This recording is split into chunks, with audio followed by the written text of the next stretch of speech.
Hey everyone, it's Tobes, and welcome to your second monitor. Today our commander is Jenova, Ancient Calamity. Thanks to Gara Ferrari 51 for requesting this commander. I admit I'm not very familiar with Final Fantasy, but a little bit of reading has, I think, caught me up. Jenova is an antagonist from Final Fantasy VII, an alien life form which arrived on Gaia about 2 millennia before the events of the game.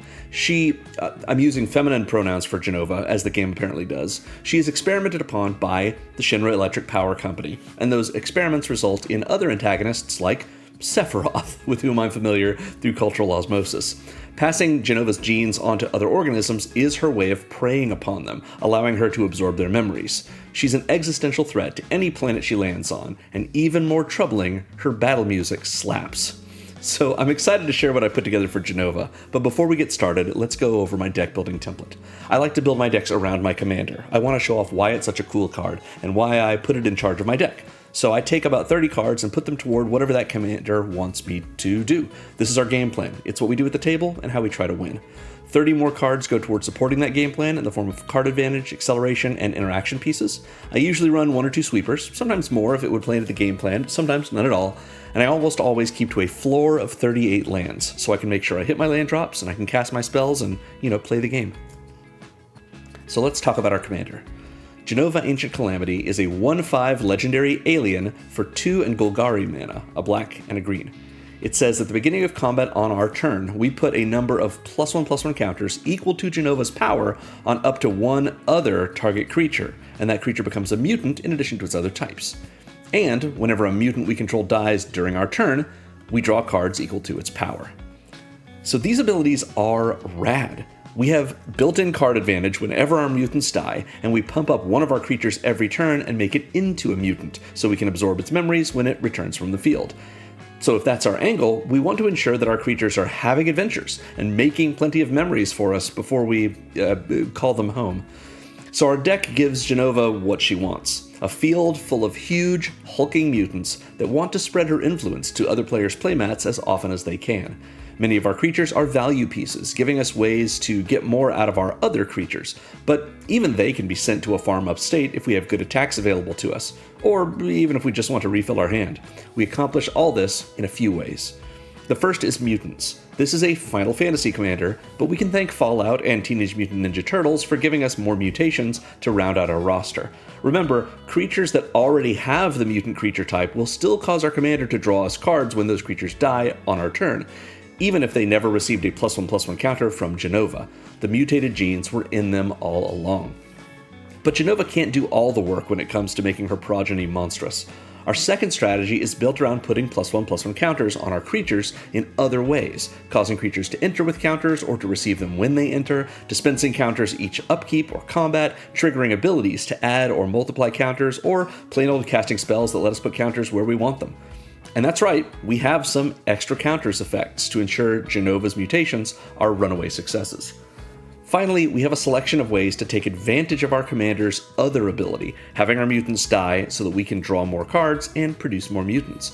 Obviously, we want these deaths to come as a result of combat. Jenova's second ability triggers only during our turn, so we attack as often as possible and protect our creatures during opponents' turns. However, there's nothing wrong with a little Saturn devouring his son action. We have outlets with which to sacrifice our creatures for value, as well as creatures that have ways of sacrificing themselves, so our plan never has to slow down. It doesn't stop there, of course. We have synergy cards that reward us for our mutants and our counters, evasion effects that ensure our huge team can barrel past our opponent's defenders, and even some fun sequencing and rules tricks that let us take full advantage of our commander's abilities.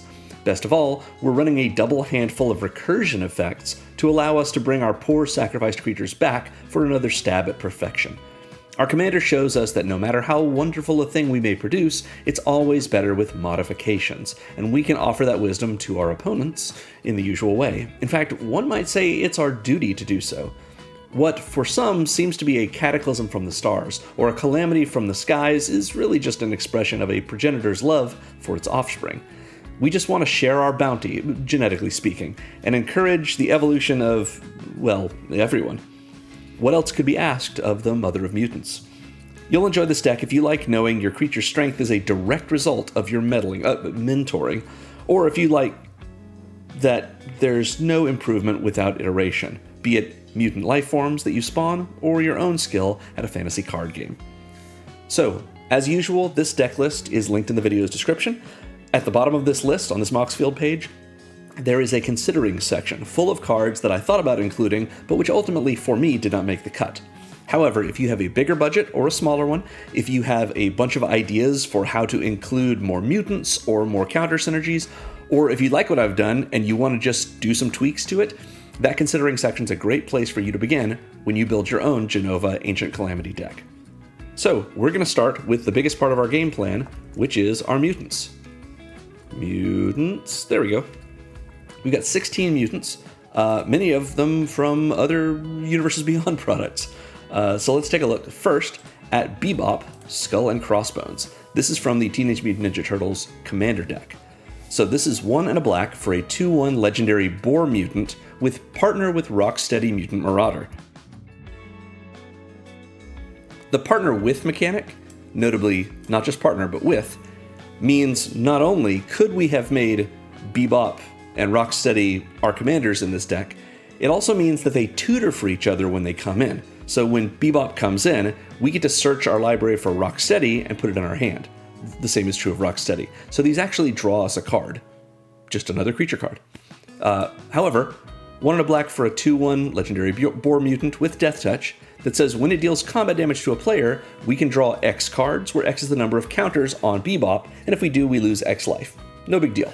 We're happy to trade our life for cards if we need to, but either way, we can make Bebop bigger and bigger, either with Jenova or many of our other counters cards, and it's a big Death Toucher.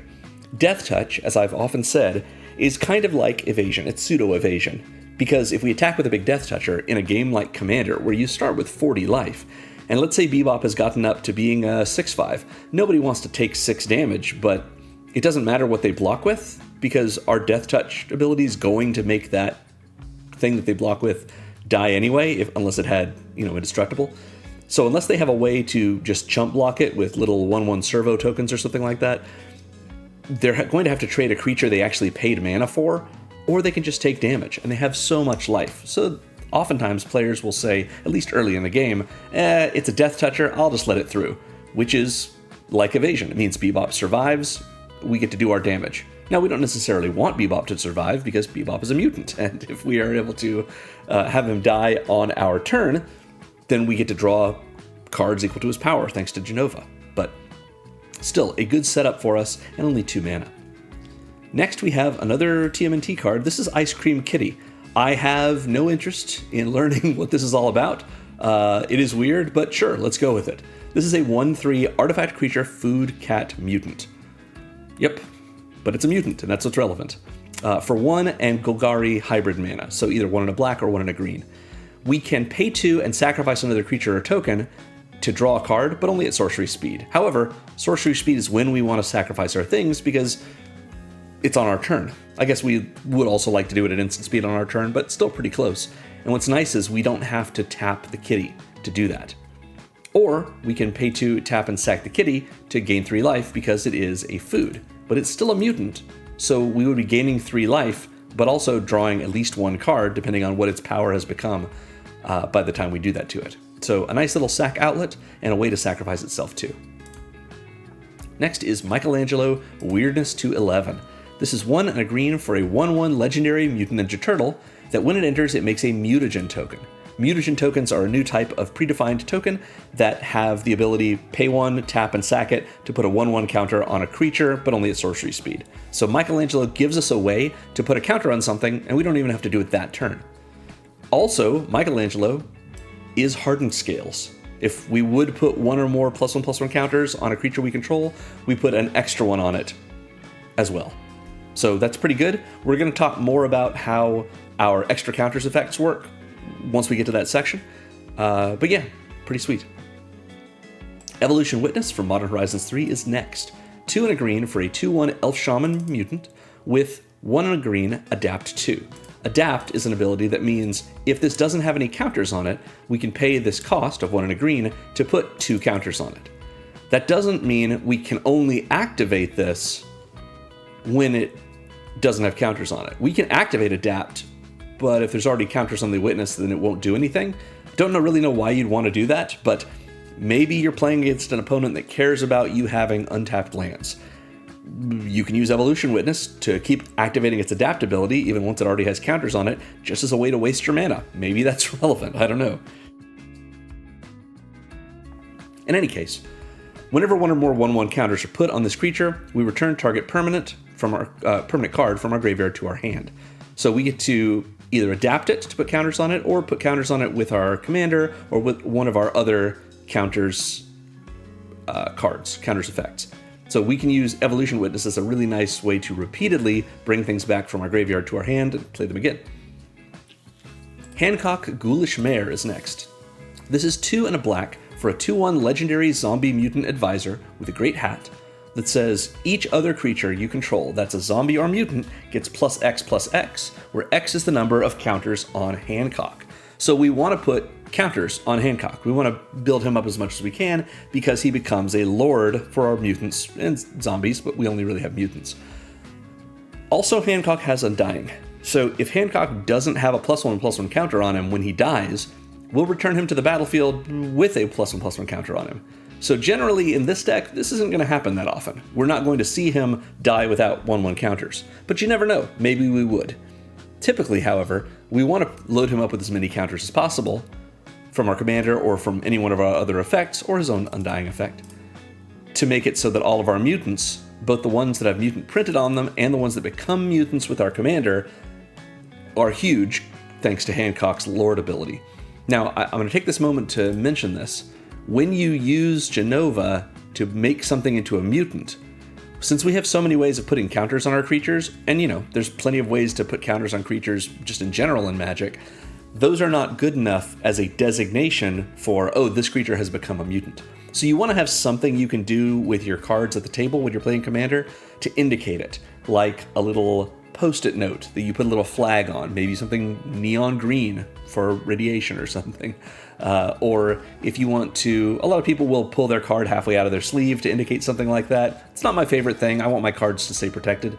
So you could do something like, little clear tiddlywinks on it.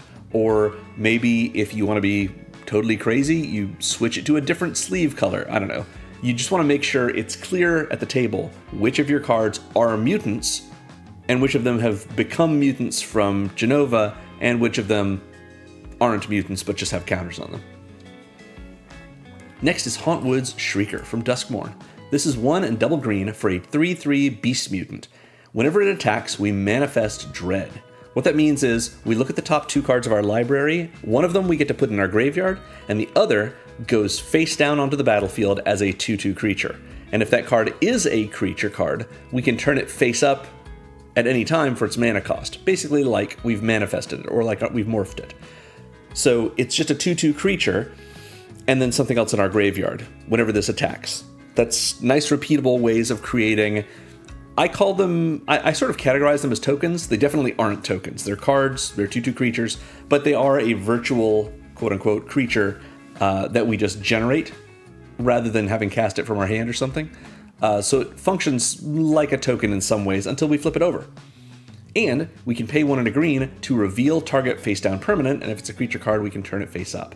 So this is very nice. It's a weird effect, but it lets us look at the top 2 cards of our library, see whichever one of those 2 is a creature, and take the better of the 2 and put it face down into play as a 2/2. Then we don't have to flip it up for its mana cost. We can just pay 1 and a green to the Shrieker and flip it up, which is pretty sweet. Now, when we do that, that creature is not entering the battlefield. It's already on the battlefield as a 2/2 face down. So any enters triggers that it has on it are not going to trigger. However, it is a good way for us to sneak creatures into play and, of course, generate more 2/2s. Yeah, plus this is a mutant itself. And I will make mention of this. If you manifest Dread and it is a creature card that's face down as a 2/2, thanks to the Manifest Dread ability with a Shrieker. And then you flip it up, whether you do so with the Shrieker's ability or by paying its mana cost. Now you have the printed creature. But what if, when it was face down as a 2/2, we put a counter on it with Jenova? Well, that makes it a 2/2 with a counter on it, so it's a 3/3, but it also makes it a mutant in addition to its other types. Does that persist when it flips over? Yes, it does. This is one of the little weird rules quirks to how Jenova works with her ability that makes something into a mutant in addition to its other types. It doesn't mean that face of the card is a mutant. It means that game object is a mutant. So if that game object is transforming or is being turned face up, which is sort of like transforming, then it keeps whatever continuous effect is on it, which is what Jenova works like. If you're curious about why this is the case, we go to the rules on double-faced cards. And specifically, we want to look at Rule 7.12.18, which is when a double-faced permanent transforms or converts, it doesn't become a new object, and the effects that apply to the permanent will continue to apply to it. This is a continuous effect that Jenova has us do, putting the counter on it and it becoming a mutant. So us flipping this over still works. It's still going to be a mutant once it's flipped face up, even if it wasn't a printed mutant. So just something that's interesting to know for Hauntswood Shrieker. This will come up one more time in the deck, so we'll watch out for that. Next up, we have Bebop's partner. It's Rocksteady, Mutant Marauder. I love these pirate garbs for them. Don't really know why they're wearing them, but that seems cool. For 2 and a green, we get a 3/3 legendary Rhino Mutant that partners with Bebop, Skull and Crossbones. So if we play Rocksteady first, and we kind of would like to, he will find Bebop, and now we have them both. We can just cast Bebop from our hand as well. This is a 3/3 with Trample, and whenever another non-token creature we control enters, we put a +1/+1 counter on target creature. So, non-token, so it's any of our creatures, including these things that we manifest with Manifest Dread from the Hauntswood Shrieker, because I said I treat them like tokens, but they're not tokens. Or any of our other creature cards, whenever they come in, we get this triggered ability, and it does not say put a +1/+1 counter on that creature. So this is triggering once the creature has already entered, but we get to put that counter on any creature we want. We can put it on Jenova if we feel like it. So yeah, pretty nice to be able to do this, but of course the synergy is putting it on Bebop, because Bebop cares about the number of counters on it when it does combat damage to a player. There you go. Next from Fallout, this is Watchful Radstag. Really, really fun card. 2 and a green for a 2/2 Elk Mutant with Evolve. Evolve means, while it's in play, whenever we have another creature enter that has power or toughness greater than the Radstag's, then the Radstag gets a counter. Pretty neat. And whenever that happens, whenever this creature evolves, we make a token that's a copy of it. Obviously, that token does not have counters on it, but let's say we had Rocksteady enter. It's a 3/3, which is a power and toughness bigger than 2/2. So the Radstag is in play.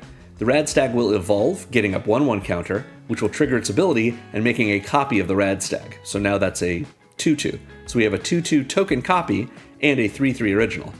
If we then get another 3/3 to come in, that will not cause the original to evolve, because at this point it already has a counter, so it's a 3/3, but it will cause the token we made the first time to evolve, since it's still a 2/2. It will get a counter, it will evolve, and it will make a copy of itself, which is another 2/2. However, if we had instead, that second time, played a 4/4, it would have caused both Radstags to evolve, meaning we'd end up with the original, which has got 2 counters on it, being a 4/4, the first token copy, which has 1 counter on it and is a 3/3, and 2 2/2 token copies with no counters on them.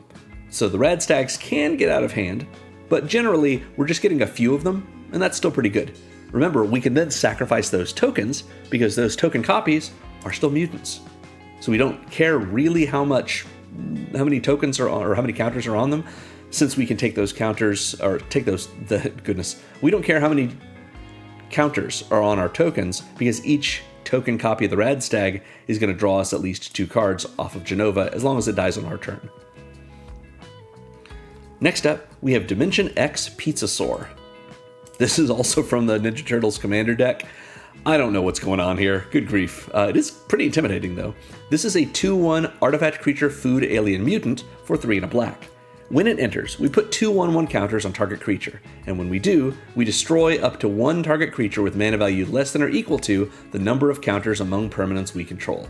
So this cares about all the counters we have on everything. That's pretty good. We're going to have quite a few of those. This can enter and essentially be a 4/3, because we can put those 2 counters on itself if we want to. And it's a mutant already, so that means that if it dies somehow, we're going to draw 4 cards off of it. Oh wait, it's a food, so we have a way to make it die already. We can pay 2, tap, and sack it to gain 3 life and have each opponent lose 3 life. So we're already draining our opponents for 3, and then we're drawing at least 2, but maybe a built-in 4 cards off of it. Pretty good.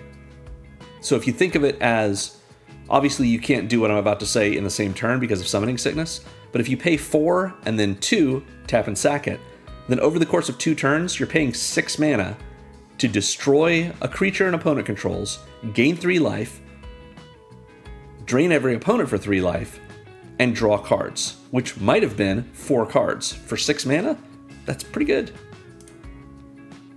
Next up is Leatherhead, Swamp Stalker. 2 and double green for a 5/4 Trampler, already pretty good. It's a legendary Crocodile Mutant Rogue that enters with a hexproof counter on her.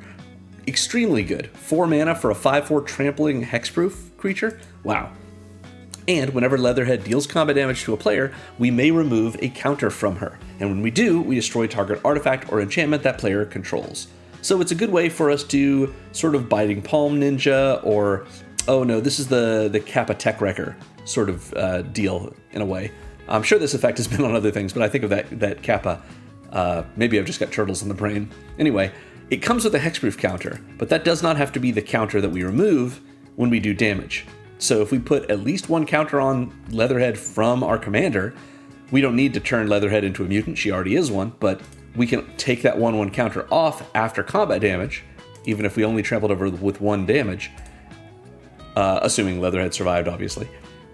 We can eat whatever counter may be on her to naturalize something. That seems pretty good. Lily Bowen Raging Grandma. I really like this card. It's 3 and a green for a 0/0 legendary mutant warrior with Vigilance, and comes in with 2 1/1 counters on it. So a 2/2 Vigilance for 4, not ideal. However, at the beginning of our upkeep, we double the number of 1/1 counters on Lily Bowen if its power is 16 or less.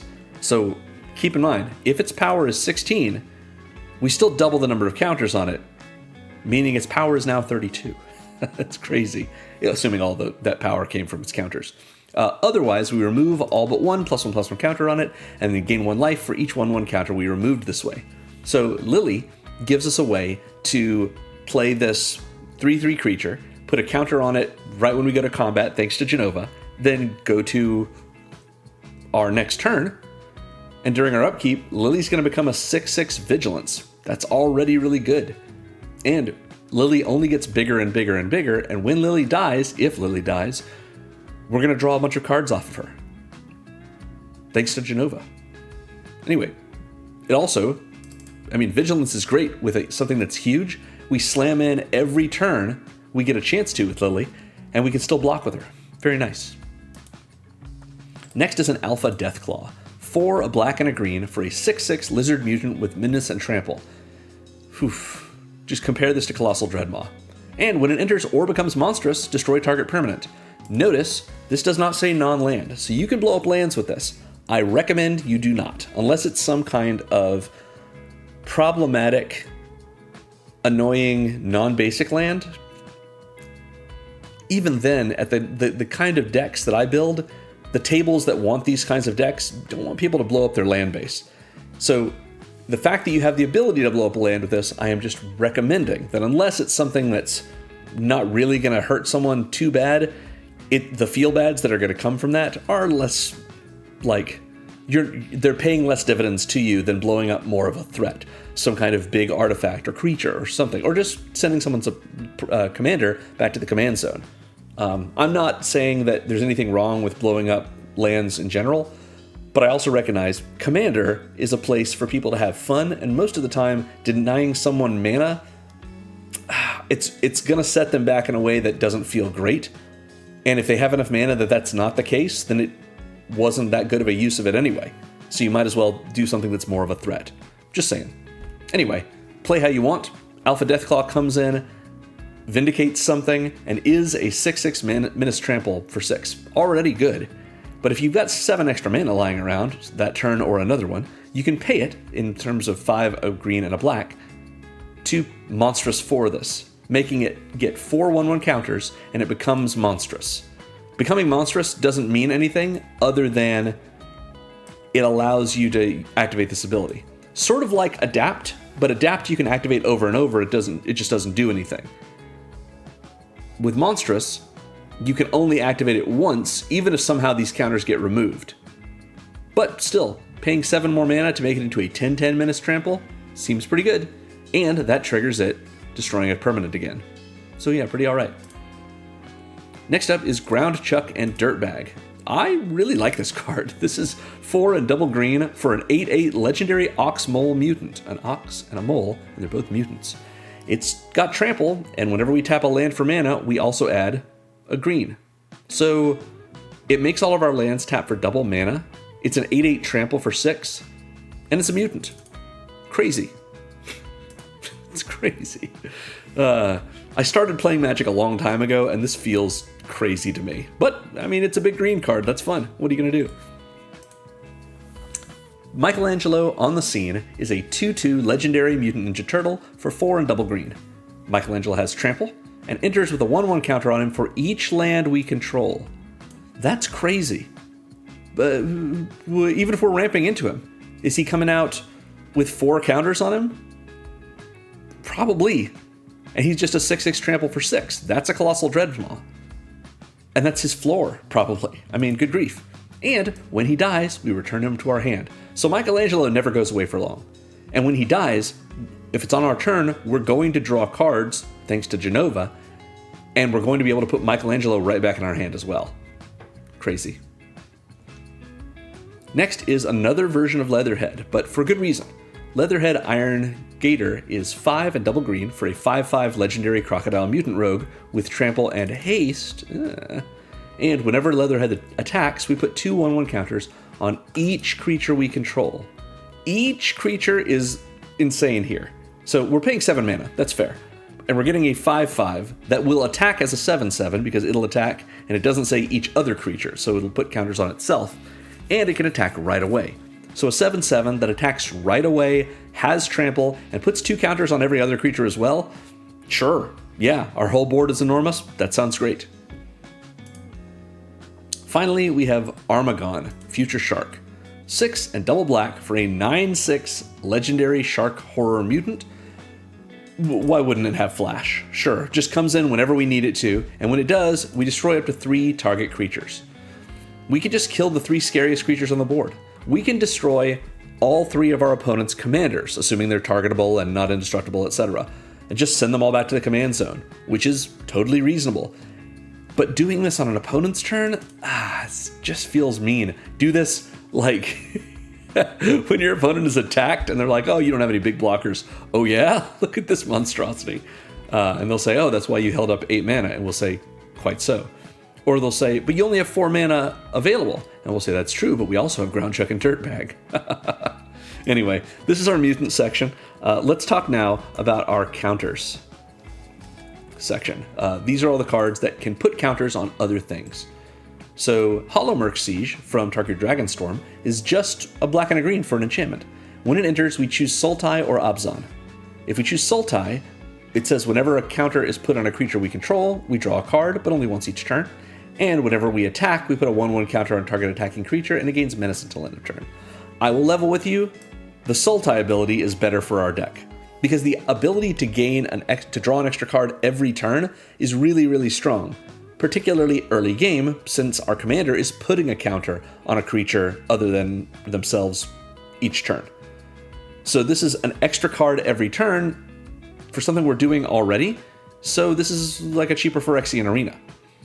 However, later in the game, we might want to choose Abzan, because that lets us put a 1/1 counter on an attacking creature whenever we attack, which we're going to be doing anyway, and to give it a little bit of evasion. So both of these are great for our deck. I typically think of this more in terms of the Sultai ability, especially if we can get this out before Jenova, but you never know. The Abzan one is also very good. We've seen Michelangelo. Michelangelo's in this section. He is a counters increaser, but he also comes with a mutagen token, which is just a counters effect. Origin of Metal Bending is 1 and a green for a instant lesson. no lesson synergies in this deck, but it is an instant that gives us the option to either naturalize something, destroy target artifact or enchantment, or put a +1/+1 counter on a target creature we control, and it gains indestructible until end of turn. This is a great way to save Jenova, or to save whatever our best thing is if there's a board wipe coming. Plus, if we just need the counter, we can just get the counter. Arwen, Weaver of Hope, is from Tales of Middle-earth Commander, the Lord of the Rings Commander set. This is 1 and double green for a 2/1 legendary elf noble that says each other creature we control enters with a number of additional 1/1 counters on it equal to Arwen's toughness. Pretty good. If we put a counter on Arwen, Arwen becomes an elf noble mutant. Or if we put a counter on Arwen with our commander, obviously, Arwen becomes an elf noble mutant and becomes a 3/2, meaning all of our creatures are going to come in with 2 additional counters, because that'll be Arwen's toughness. Arwen is one of the couple of cards we want in this deck to really pump up, because it makes all of our creatures bigger. Fane the Broker. I love this card. This is from originally the Strixhaven Commander decks, the Silverquill Statement deck from Commander 21. Anyway, 2 and a black for a 3/3 legendary human warlock with basically trading post style abilities. We can tap Fane and sack a creature to put 2/1/1 counters on target creature. So a sack outlet and a source of counters. Very good. Sort of the main use of our deck, or Fane in our deck rather, is tapping Fane and removing a counter from a creature we control to create a treasure token. We take away 1 counter, and when we do that, if it happens to be a counter that went on a creature from Jenova, that creature remains a mutant no matter what. They'll be a mutant as long as they remain on the battlefield. But if we eat their counter off of them, we can make a treasure token, and that's sometimes worth it for the cost of a counter. We can also tap Fane and sack an artifact to make a flying 2/1 white and black Inkling creature token, or we can pay 3 and a black to untap Fane. So you see how this works. We tap and make a creature to get counters. We can tap and eat a creature to make a treasure. We can tap and sack an artifact, like that treasure, to make an Inkling. Or we can, sacrifice the Inkling, and there you go, and untap Fane. So lots of different utility for us. We get to move things around and use these counters for something. Next is Fight Rigging, a card I really like from Streets of New Capenna. 2 and a green for an enchantment with Hideaway 5. Hideaway means when this comes in, we look at the top 5 cards of our library. We take one of them and exile it face down, and we just sort of tuck it under Fight Rigging, and take the other 4 and put them on the bottom of our library in a random order. And then at the start of combat on our turn, we put a +1/+1 counter on a creature we control. That's something we're already doing with our commander. This is not turning our creatures into mutants, but it is giving an extra counter, and that's nice. And then, if we control a creature with power 7 or greater, we can play the exiled card that we hid away with it without paying its mana cost. So this gives us access to, we look at the top 5, whichever one of those 5 is the best, we're just going to put it under Fight Rigging, and then eventually we're going to have a creature with power 7 or greater. But even once we've used the Hideaway card and cast it, we're still going to get this effect, putting counters on our creatures at the start of each combat. Each of our combats, that is. So yeah, very nice. That's a great way for us to put counters on something like Arwen to make it so every creature that comes in afterwards is getting bigger. Or maybe Meister Seymour. Meister Seymour is 2 and a green for a 1/3 legendary human elf cleric that says at the beginning of combat on our turn, we put a number of +1/+1 counters equal to Meister Seymour's power on another target creature we control. So this is a little like Arwen, but it's start of combat rather than when the creature comes in. So what's nice is, beginning of combat trigger. Beginning of combat trigger. Our commander is also a beginning of combat trigger. So we have to choose the targets for all these at the same time, but we can put the abilities on the stack in whatever order we want, since they're triggering at the same time and we control them all. And so we get to choose which order they resolve in. So for example, we could have Meister Seymour be targeted by our commander, and then we target, let's say, Fane with Meister Seymour's ability. So Meister Seymour, we're going to have our commander's ability resolve first and put a counter on Meister Seymour, making it a 2/4. Then we have Meister Seymour's ability, and that resolves for Fane, but Fane doesn't get just a single counter, which is what Meister Seymour's power was when we put the ability on the stack. Now, Seymour is a 2/4, thanks to our commander. So we're going to put 2 counters on Feign. So this is a way we can increase the number of counters we have by putting counters on those creatures that distribute counters in terms of their power. Meister Seymour gets to do it repeatedly to creatures. Arwen only gets to do it when those creatures come in, but it's still pretty good. This is based on toughness, this is based on power. But yeah, you can see how they are fulfilling a similar role. In addition, Meister Seymour has, for 3 and double green, Monstrosity X, where X is the number of counters among creatures we control. That's crazy. It works the same way as the other monstrosity effect we've already seen. We can only make Meister Seymour monstrous once, but if we've got a whole bunch of counters put throughout our board, then this is going to become quite large, and then everything else that is going to become quite large thanks to this ability. The Ornery Tumblewag. This is in here for a similar reason to Fight Rigging. For 2 and a green, we get a 2/2 Brushwag Mount that says at the beginning of combat on our turn, we put a 1/1 counter on target creature. Same thing that Fight Rigging does. It also has Saddle for 2.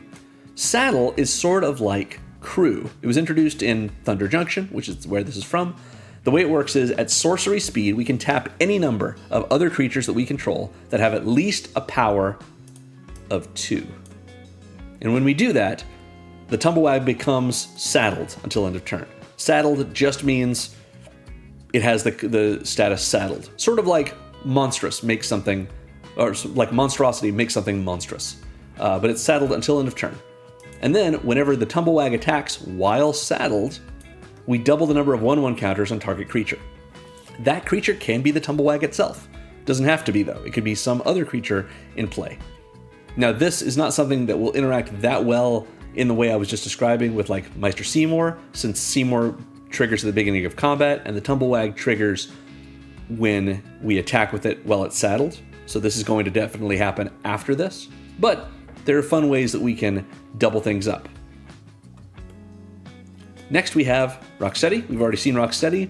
Lets us put a 1/1 counter on a creature whenever any of our non-token creatures enters. Doesn't have to be the same creature. Next we have a Summon. This is one of the enchantment creature sagas from the Final Fantasy set. Summon Fenrir is a 3/2 enchantment creature saga wolf. It's a saga and it's a wolf for 2 and a green. So it's going to come in, it's going to get its first lore counter, lore counter, and it's going to trigger its first ability. It'll have Summoning Sickness, but it's a 3/2 and it can block. Next turn, it will trigger at the start of our pre-combat main phase. We will get a second lore counter on it, and it'll trigger this second ability. We can then attack with the summon if we want. On the third turn, at the start of our pre-combat main phase, it will get its third lore counter and then be sacrificed because it is a saga that has lore counters equal to or greater than the number of chapter abilities it has, and once this is resolved, it has no chapter abilities on the stack, so it gets sacrificed. Which is pretty good. We'll talk about why in a moment. So when it first comes in, it lets us Rampant Growth. We search our library for a basic land, put it on the battlefield tapped, and shuffle. That's pretty good. This is a good way for us to accelerate ourselves just a little bit. Then, Chapter 2, when we next cast a creature spell this turn, that creature enters with an additional +1/+1 counter on it. That doesn't mean every creature this turn, it's just the next one we cast, the first creature we cast after this is triggered.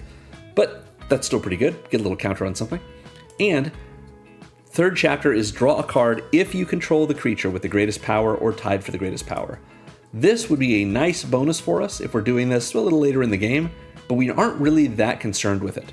The reason being, as long as we cast Summon Fenrir and then put at least one counter on it from our commander's at the start of combat ability, then Summon Fenrir will become an enchantment creature, Saga Wolf Mutant. And after its third ability resolves, it will sacrifice itself, so we will see a mutant die on our turn, so we will draw at least 3 cards off of it. At least 4 cards off of it, including the counter that Jenova put on it. So we don't really care if we draw cards off of this third ability, because we're going to be drawing probably 4 cards off of Summon Fenrir anyway, thanks to our commander. And we've ensured that one of our other creatures we cast on the last turn came in with a counter, plus we got a land off of it. And we got to sit there with a 3/2 and then 4/3 creature that we could block with. Pretty good. Trommel Seymour's Butler is next. This is 2 and a green for a 2/3 legendary elf advisor that says each other non-token creature we control enters with an additional +1/+1 counter on it. Pretty good. A nice way for us to do something very similar to what Arwen does, but rather than only working on every creature, it only works on non-tokens, and it only gives one +1/+1 counter rather than a number equal to Arwen's toughness. However, this is one of our couple of Proliferate cards in the deck. We can pay 1 and tap Trommel to proliferate X times, where X is the number of non-token creatures that enter during this turn. So if we cast a couple of creature spells and we have 1 extra mana, we can use Trommel to put more and more counters on all of our things, because proliferate means we choose any number of permanents and or players, and then each permanent and player we chose gets an extra counter of every type that they have on them already. So this can really pass counters around for us. Even if all we're relying on it for is this, it's still pretty good. Warden of the Grove, however, even better. This is 2 and a green for a 2/2 Hydra from Tarkir Dragonstorm that says at the beginning of our end step, we put a 1/1 counter on the Warden. That's solid. It just gets bigger every end step. It does take us till the end step, but isn't it funny how we have a bunch of other ways of putting counters on the Warden? But why do we care about that? Well, whenever another non-token creature we control enters, it endures X, where X is the number of counters on the Warden. Endure means we get to put that many counters, 1/1 counters, on the creature that entered, or we get to make a spirit creature token with that number as its power and toughness. In this deck, most of the time we're going to use Endure to put counters on our creatures. So if we Warden of the Grove pre-combat, past a combat, Jenova triggers, the Warden becomes a 3/3. Then we play a creature post-combat, well, that creature is going to endure 1 because the Warden will now have a counter on itself. And then we go to end step, Warden gets a second counter. So this is yet another one of our creatures that we want to load up with counters because it gives us the ability to put more counters on our other creatures, or we can make some spirits. That's also fine. Next up is Bloodspore Thrynax.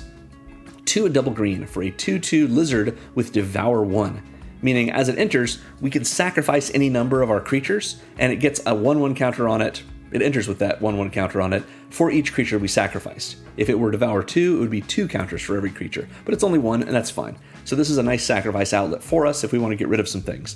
Maybe some of those spirit creature tokens if we made some with the Warden of the Grove. And then each other creature we control enters with an additional X 1/1 counters on it, where X is the number of 1/1 counters on the Thrynax. So obviously we can put counters on it by having it devour things, or we can just put counters on it in any of the many other ways we have, and it will have our creatures enter with more and more counters on them, thanks to the counters on it. Pretty sweet. We've seen the Pizzasaur. Pizzasaur puts 2 counters on a creature when it enters. We haven't seen Mr. Baby Cakes. So Forgotten Ancient, the playtest name for it was Mr. Baby Cakes, and that's what I always call it. So 3 and a green for an 0/3 elemental that says whenever a player casts a spell, you may put a +1/+1 counter on this creature. Whenever a player casts a spell, any player, any spell, anytime, anyone's turn, doesn't matter, any spell getting cast, Forgotten Ancient gets a counter. Very cool. So it's going to get pretty big. I usually think of this as, in all likelihood, it's going to follow a turn cycle and get 3 counters on it, at least when it's not our turns, because every other player is going to cast at least 1 spell. And then, at the beginning of our upkeep, we may move any number of +1/+1 counters from this creature onto other creatures. So we get to put counters on other creatures and make them even bigger, and we can even take all the counters off of Mr. Baby Cakes and resend him to an 0/3, and he'll make more counters for us as we go. Sweet. Next we have the Earth Crystal. I don't run these discount effects that often, but in this deck it works okay for us. So for 2 and double green, we have a legendary artifact that makes our green spells cost 1 generic mana less to cast. So there are 41 cards in this deck that benefit from this. They are green spells that are not the Earth Crystal itself, that have a generic mana cost to them. So I think we've got 45 cards that are green, but some of them don't have any generic cost, and of course one is the Earth Crystal itself. So we have at least 40 cards that this will benefit from, And that's pretty good. It's not ramp, it's a discount, but it's worth it, and it works in a similar way. Because it gives us a doubling a season effect. Whenever one or more +1/+1 counters would be put on a creature we control, twice that many 1/1 counters are put on that creature instead. Pretty sweet. Again, I'm going to talk about the interactions between the extra counters effects once we get to the extra counters section, which will be next, but yeah, this is a pretty sweet effect. But the reason it's in this section is because we can pay 4 and double green and tap it to distribute 2 1/1 counters among 1 or 2 target creatures we control. It does say distribute 2 counters, so we can put 2 counters on one thing or 1 counter on each of 2 things. But it is affected by this replacement effect. So we're actually putting 2 counters on each of 2 things or 4 counters on one thing because we're doubling the number of counters that it would be put on there. Pretty good. Next is Agonosaur Rex. 3 and double green for an 8/8 dinosaur with trample. It's 5 mana for an 8/8 with trample. What happened? We paid 6 for this, for Ground Chuck and Dirtbag a minute ago. It doesn't double up our mana, but that's still pretty good. Thanks, Ether Drift. It also has cycling for 2 and a green, meaning while it's in our hand, we can pay 2 and a green and discard it to draw a card. And if we do that, when we cycle it, we can put 2 +1/+1 counters on up to 1 target creature or vehicle, and that creature or vehicle gains trample and indestructible until end of turn. This is at instant speed, so we can do this on someone else's turn if we need to surprise someone with a little pump and protection, or evasion if we need on our own turn. Pretty solid. We have Gix's Command next. This is one of our Wraths, but it does a lot actually. For 3 and double black, we have a Saga that says, we have a sorcery, good grief, that says choose 2. We either put 2 +1/+1 counters on up to 1 creature, and it gains lifelink until end of turn. We destroy each creature with power 2 or less. We return up to 2 creature cards from our graveyard to our hand, or each opponent sacrifices a creature with the greatest power among creatures they control. So we've got some interaction, we've got some recursion, we've got a wrath, and we've got a way to gain life in addition to putting counters on something. Whatever we may need. We've seen Leatherhead already. Leatherhead attacks, and we put 2 1/1 counters on each creature, including herself. And our other wrath is Find Finality. This is a split card, so we get to either cast Find, a sorcery, or Finality, another sorcery. Find is double Golgari mana, so it's either double black, double black, double green, or one of each. And it lets us return up to 2 creature cards from our graveyard to our hand. Solid. Or we can pay 4, a green and a black, and we can put 2 +1/+1 counters on one of our creatures, and then every creature on the battlefield gets -4/-4 until end of turn. This is a good way to save our commander, and then wrath everything else, but because so many of our creatures get so big so quickly, this might not hit any of our creatures, especially if we make Jenova a little bigger with Finality's first part. So yeah. And you don't have to run the original Ravnica, or rather Guilds of Ravnica printing, but it does have Vraska on it, and we love Vraska. And Izoni. Izoni's cool too. So that is our counters section. We're going to talk about our extra counters right now. Extra counters are cards that give us a way to add more or to double our counters. For example, we've already seen Michelangelo, but I'll give you an example. Michelangelo has the Hardened Scales text. If we would put one or more 1/1 counters on one of our creatures, we put an extra one. That many +1 +1/+1 counters. So adds an extra counter whenever we put any number of counters.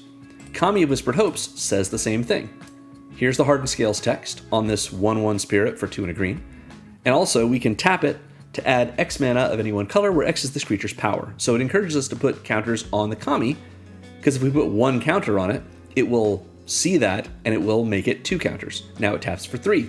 Pretty good. So these are the Hardened Scales effects, Kami Whisper Hopes and Michelangelo. We also have 2 doubling season type effects. The Earth Crystal, which says if you put any number of counters, put twice that many. And we have Branching Evolution as well, which just has that. So maybe this is the Branching Evolution text. 2 and a green for an enchantment. If we'd put 1 or more +1/+1 counters on a creature we control, twice that many are put on that creature instead. Pretty good. So how do these work together? Well, let's pretend Michelangelo is coming to play, and we already have Branching Evolution in play. Michelangelo makes a mutagen token. We can pay 1, tap, and sack that mutagen token to put a 1/1 counter on Michelangelo. But he says put an extra 1, and Branching Evolution says put twice as many. So what do we do? Well, they both modify the same event, these replacement effects, and that event is still modifiable by each one of those effects when the other one is already applied. So since we control the object being affected by it, which is Michelangelo in this case, we get to decide which order we want these things to apply. We can either put that 1/1 counter on it and then add an extra one for Michelangelo and then double them from Branching Evolution, or the reverse order. Now, since this is only one counter, it ends up being the same either way. 1 plus 1 is 2, times 2 is 4. But it's not the same the other way, is it? Because 1 times 2 is 2, plus 1 is 3. So generally, we want to do it in a way so that the additional counters effect applies and then the doubling effect. But you don't have to. There might be something you see an opponent running that makes you think, oh, I want to keep my creatures big, but not quite as big. So you might want to run to have the doubling effect happen first, and then the extra counters effect. It's a possibility. But let's say you have Michelangelo, Branching Evolution, Kami of Whispered Hopes, and the Earth Crystal in play. That's a lot. You crack this mutagen token on Michelangelo, which would be 1 counter, plus 1, plus 2 for a total of 3, times 2 for 6, times 2. You spent 1 mana, and now you have 12 counters on Michelangelo. That's crazy. So we have these ways of getting extra counters, but we also have the Tumblewag in this section. Why is that? Well, because the Tumblewag can double the number of 1/1 counters on a creature if it attacks while saddled. So that's doubling counters that are already there. It's not quite the same as getting extra counters in these other 4 ways, but similar. We also have Colonian Hydra. 3 and double green for a 0/0 Hydra with trample that enters with 4 1/1 counters on it. It says whenever this creature attacks, double the number of 1/1 counters on each creature you control. So this attacks as an 8/8, at least. That's already pretty good. We put a counter on this from Jenova, and it's attacking as a 10/10 at least, because it'll have 5 and double to 10. So this does, for all of our creatures, what the Tumblewag does for just one creature when the Tumblewag attacks while saddled. So getting a lot of value out of all of these. And I do want to make mention, the Tumblewag makes it clear. Double the number of counters on something. So if Michelangelo's is in play, we're doubling that number of counters plus 1. That's how that works. If we had Branching Evolution in play, we're doubling the number of counters twice. It'll add twice as many, and then again. So, for example, let's say you have a creature with 3 +1/+1 counters on it.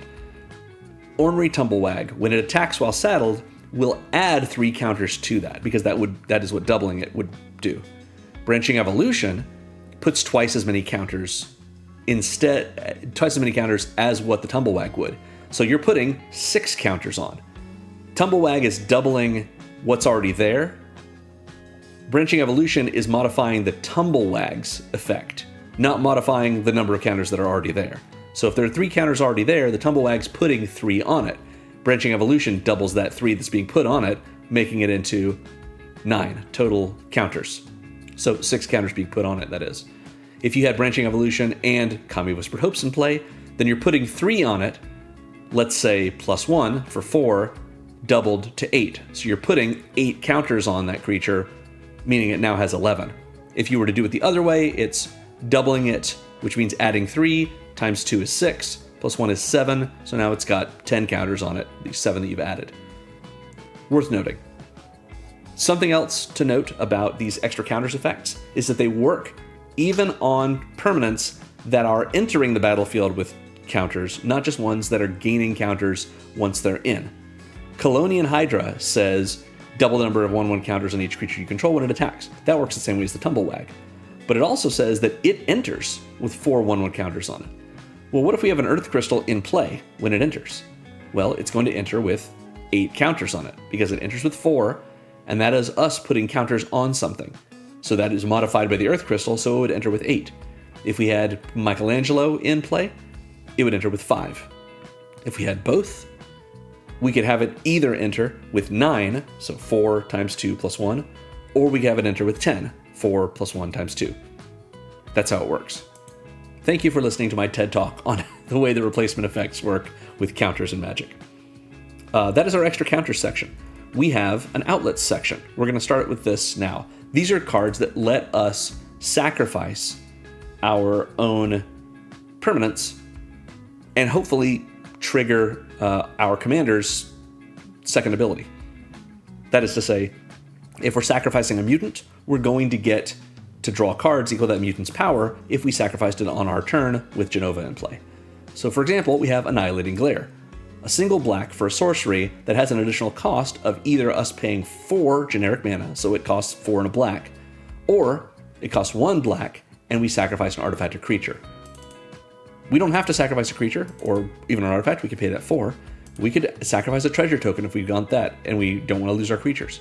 But this gives us an ability, an opportunity to sacrifice one of our creatures and thereby draw a bunch of cards if that creature was a mutant. And Annihilating Glare has an effect too, which is destroy a creature or permanent, or creature or planeswalker. There are other effects similar to this that let us do this with an exile effect, but I like Annihilating Glare giving us the ability to sacrifice an artifact or a creature or pay 4. The flexibility here is worth it for us. It doesn't matter that they can maybe reanimate that thing. Let them, that seems fun. Ice Cream Kitty, we've already seen. It is a sacrifice outlet for creatures and tokens. Victimize is both a sacrifice outlet and a recursion effect, a reanimate effect. For 2 and a black, we get a sorcery that says choose 2 target creature cards in your graveyard. I want to stop here and make it clear. This means when you are starting to cast Victimize, if you don't have 2 creature cards in your graveyard, you cannot cast Victimize. You must choose 2 creature cards in your graveyard when you go to propose Victimize being cast. But if you have 2 creature cards in your graveyard, you choose 2 of them, and then you sacrifice a creature, and if you do, you return the chosen card to the battlefield tapped. I'm saying all that because some people think you can sacrifice a creature and have it be one of the creatures you bring back. No. You have to choose 2 cards in your graveyard before you sacrifice a creature, so those creatures have to be in the graveyard while you've got another creature you're going to sacrifice that's in play. So yeah, you're bringing 2 things in your graveyard back at the cost of sacrificing 1 in play. And that's great, because that also means you're likely to draw some good cards since you're sacking it, and it's hopefully a mutant, thanks to Jenova. Bloodspore Thrynax, we've already seen. It has Devour, which lets us sacrifice creatures as it enters, so it comes in with more counters on it. Daemogoth Titan. We have 2 of these things from the original Strixhaven set.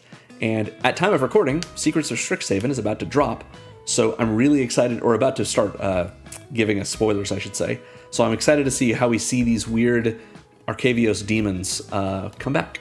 So this is an 11/10 demon for 4 mana, all hybrid Golgari mana. So we can cast this for 4 black, 4 green, a black and 3 green, a green and 3 black, or 2 of each. And whenever it attacks or blocks, we sacrifice a creature. We're forced to. It's huge, which is great. It means whenever this attacks or blocks, we get rid of a mutant and draw a bunch of cards. That seems good. A little similarly is Daemogoth Woe Eater. This is 1, a black, a green, and a black or a green. So 1 and double black and a green, or 1 and a black and double green. So it's a 7/6 demon that says at the beginning of our upkeep, we sacrifice a creature. We just have to. And we can sacrifice itself. That's fine. And whenever we sacrifice this creature, each opponent discards a card, we draw a card, and we gain 2 life. Pretty good. Rise of the Witch King is next from the Lord of the Rings set. 2, a black and a green for a sorcery that says each player, including us, sacrifices a creature of their choice, and if we sacrificed a creature this way, we may return another permanent card from our graveyard to the battlefield. It does not have to be a creature, it just says permanent card. But it can be a creature, and it likely will be for this deck since we're running so many creatures. But it gives us a way for everyone else to lose a creature, and we sacrifice something and hopefully draw cards off of it, because that's what this sacrifice section is about, this outlet section. Finally, we have Ghoul Caller Gisa. 3 and double black for a 3/4 legendary human wizard that if we pay a black, tap, and sack another creature, we make a number of 2/2 black zombie creature tokens equal to that sacrificed creature's power. In this deck, this can be enormous. We could sacrifice a creature and get, let's say we've put a counter on this Titan here to make it into a mutant. We're going to sacrifice it, get 12 zombies, and draw 12 cards. That's crazy. Maybe we then victimize something to get it back into play. Insane. Ghoul Color Gisa. Sometimes you just need a bunch of zombies to supplement all your fun. And then we can put counters on them with our commander, make some of them into mutants, let them die, draw even more cards. Yeah. Last in our game plan is this Outlet's Self section. These are cards that let us sacrifice themselves. So we've seen several of them already. The Ice Cream Kitty, we can sacrifice itself. Summon Fenrir will sacrifice itself at our once the last chapter ability has resolved. Daemogoth Titan lets us sacrifice a creature when it attacks or blocks. That includes itself. And Daemogoth Woe Eater forces us to sacrifice a creature at our upkeep, which again could be itself. We're running Cankerbloom from All Will Be One. This is 1 and a green for a 3/2 Phyrexian Fungus that if we pay 1 and sacrifice it, we can either destroy an artifact, destroy an enchantment, or proliferate. This is our other proliferate card.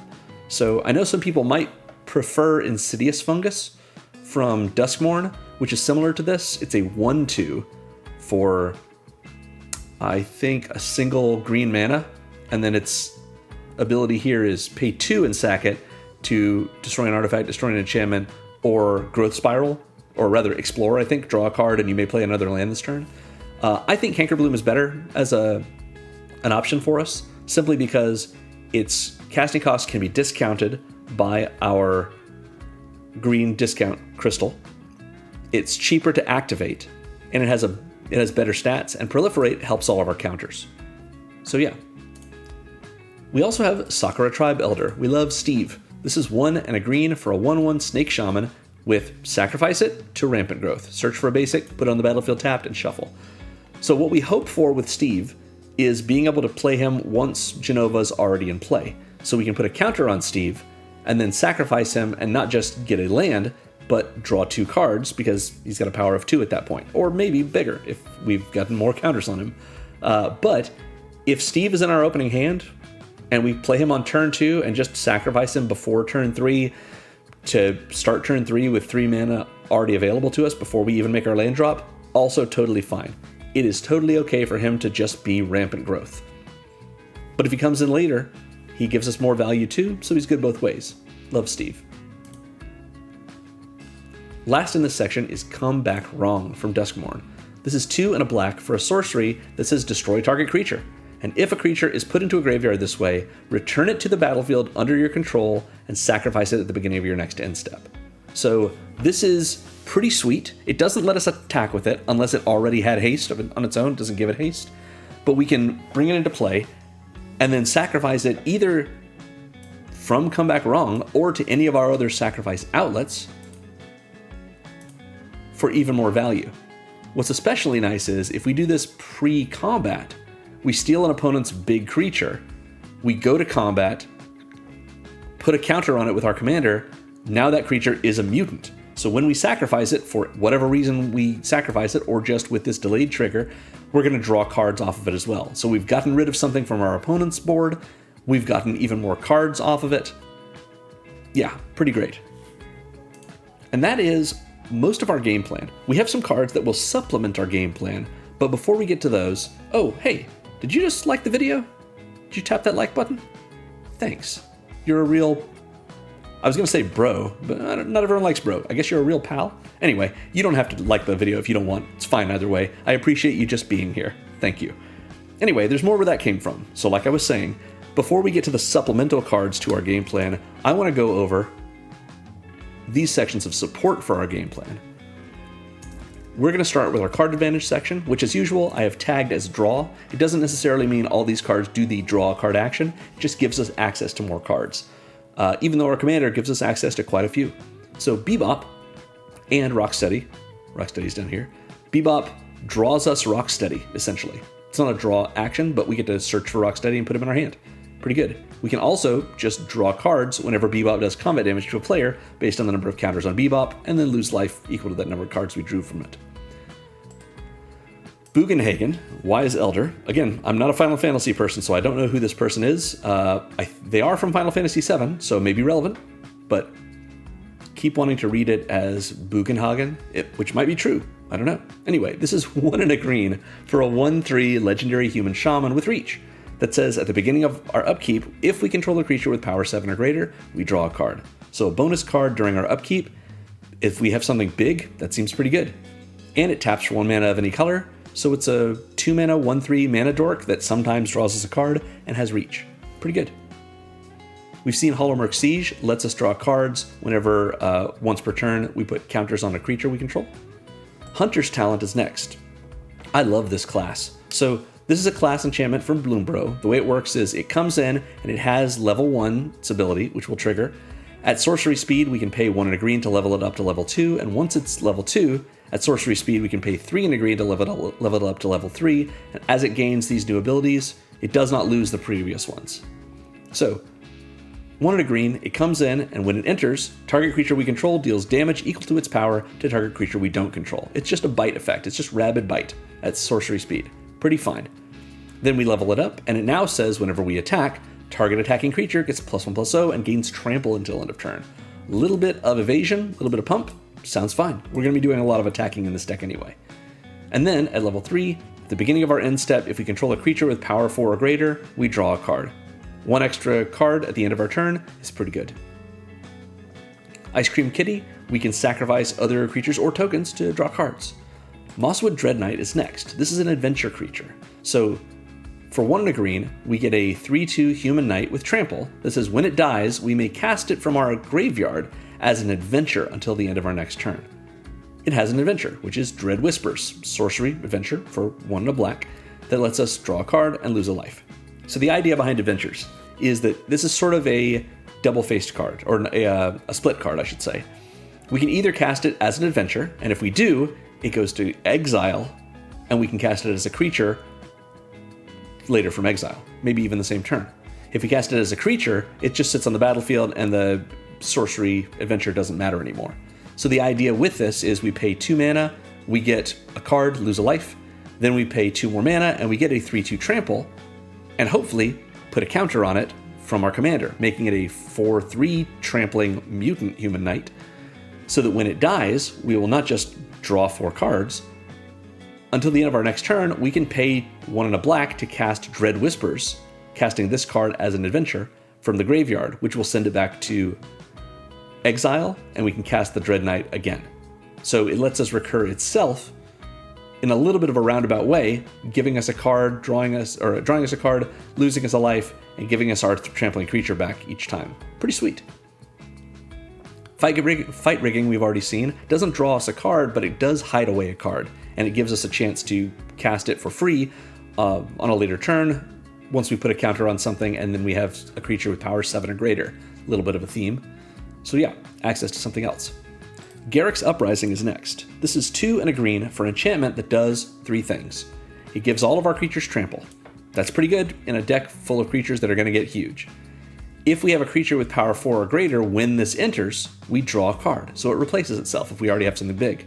But if we don't already have something big, or even if we do, as we get more big things to enter, if they enter with power 4 or greater, whenever one of our creatures that does, we draw a card. So more and more cards from Garruk's Uprising, even if it just draws us one when it comes in and gives all of our stuff trample.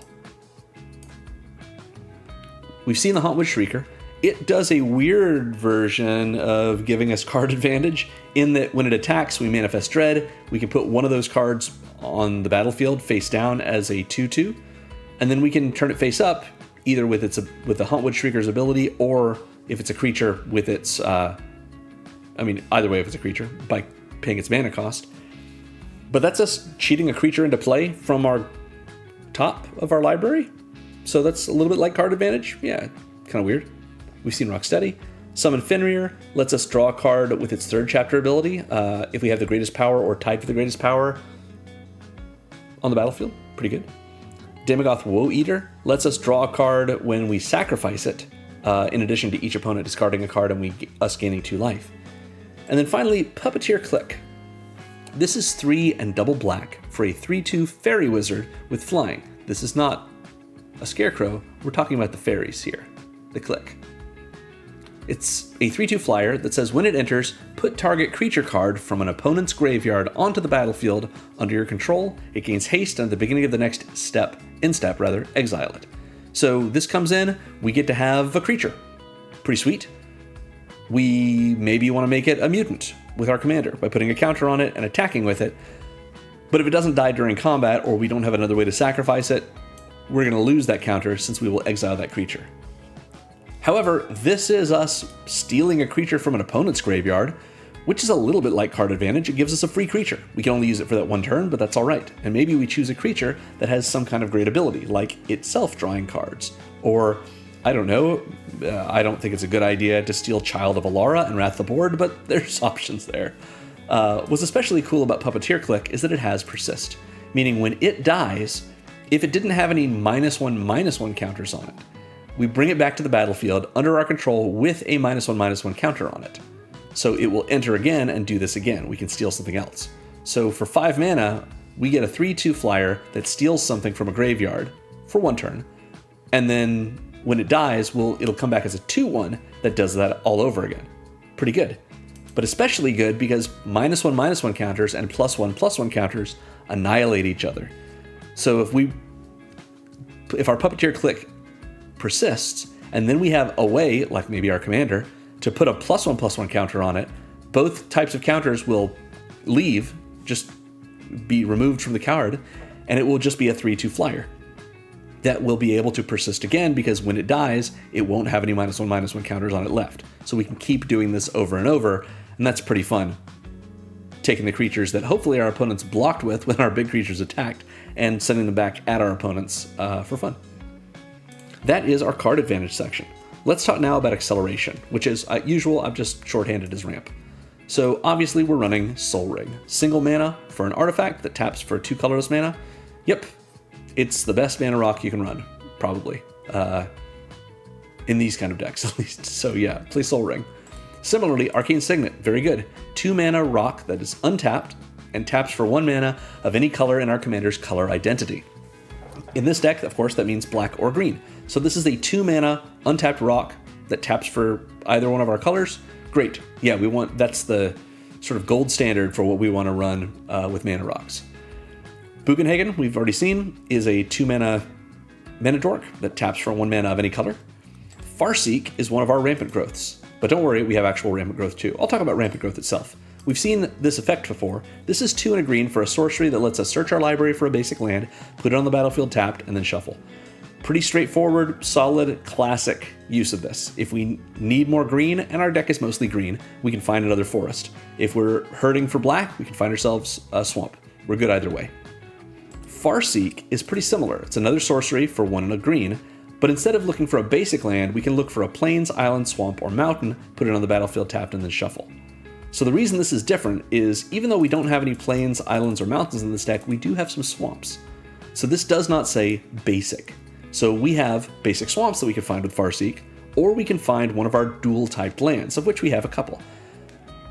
If we find one of those, like a Vernal Fen, I believe, is the Tango land, or a Festering Thicket, I believe, is the Bicycle land. We find that Bicycle land, at least. It's going to come in tapped anyway, so Farseek isn't losing us anything, and now we've fixed our mana for both black and green with this acceleration. Pretty sweet. Gyre Sage is next, and of course I've chosen the Final Fantasy printing of it because Final Fantasy deck. For 1 and a green, we get a 1/2 Elf Druid with Evolve, so again, when we have something come in that has a greater power than it or a greater toughness than it, it gets a counter on it. We also can just put counters on it in our other ways. And it taps for 1 green for each counter on it. Now that means when it first comes in, unless we have an effect that's allowing it to enter with counters, it's not going to tap for anything. Unless, of course, we have a different effect that puts counters on it as soon as it enters. But we do have plenty of those effects. In any case, though, even if we don't have something bigger coming in, we could just use our commander to put 1 counter on this, and now it's a 2/3 Llanowar Elves. Not terrible. Next we have Incubation Druid. Again, Final Fantasy printing. 1 and a green for an 0/2 Elf Druid that lets us tap to add 1 mana of any type that a land we control could produce. And if this creature has a 1/1 counter on it, add 3 mana of that type instead. So easy for us to make this into serious ramp by just putting a counter on it with Jenova. We can also adapt it. We've got another adapt creature here. It's a lot of mana, 3 and double green, to put 3 counters on it, but when we do, we now have a 3/5 that taps for 3 mana, and that's pretty solid. But we can't, obviously, have it put counters on with the adaptability if it has counters on it already, because that's how adapt works. We've seen Rampant Growth, we've seen Sakura Tribe Elder, which is Rampant Growth as a creature. We've seen Feign, which lets us eat counters and turn them into treasures. We've seen Kami of Whispered Hopes, which, much like... I guess we don't really have another creature that does what it does, where it taps for mana equal to its power, but it is also a Hardened Scales effect. Summon Fenrir is Rampant Growth for its first chapter, and Ground Chuck and Dirtbag makes all of our lands tap for an additional green in addition to the mana they would have otherwise produced. Pretty good. That is our acceleration section. I've mentioned we have our discount. We've only got one here in this section. Might be some in the considering section, but I just want to call it out because it's similar to, it's filling a similar role to ramp, but it does only work on our green spells that have a generic mana cost to them. However, that does discount our commander. So if our commander gets even bigger and bigger with commander tax, which hopefully she won't, we can still use this to at least discount it a little bit. Next, we have our interaction section, which, again, I've just shorthanded as removal. We've seen some of these already. Annihilating Glare destroys a creature or planeswalker and gives us a sack outlet. Canker Bloom can sack itself and lets us destroy an artifact or enchantment or proliferate. Hunter's Talent's first level is Rabid Bite at, sorcery speed. Origin of Metal Bending can put a counter on a creature of ours and make it indestructible, or destroy an artifact or enchantment. Tear Asunder is very flexible. 1 and a green for an instant that exiles an artifact or enchantment.